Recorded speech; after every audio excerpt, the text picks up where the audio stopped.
So, hello everybody. I was having this problem last time that I tried when smart layering came out, and I was trying to do this thing about typing it into a symbol and see if it fits.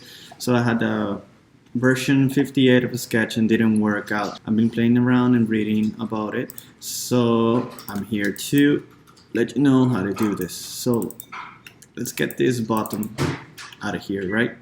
So I'm gonna copy it, get out of here, and paste it right here. And paste it right here. So now that we have it here, we can convert this to a button. So for example, let's say button recurring or anything. So we have this, and we have to pick right away what we want the button to do.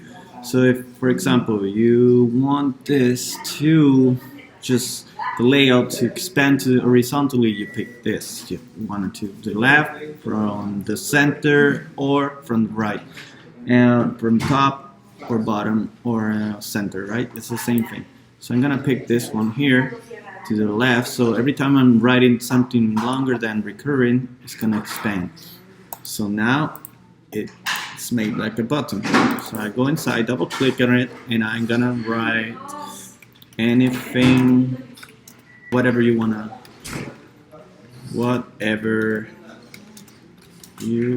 to write. There you go.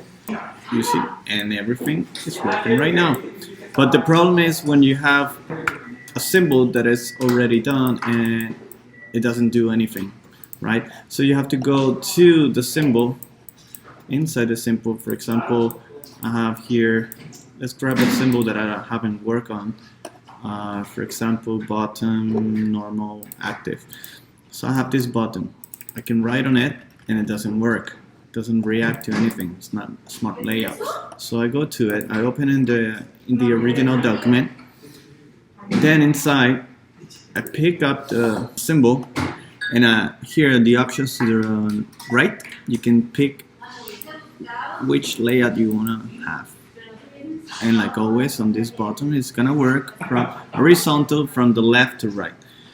You do that, you save the file, go back to your original one, wait for the little update to appear, update it, and then you have the reactive button, the smart layout button that it's new on Sketch 58.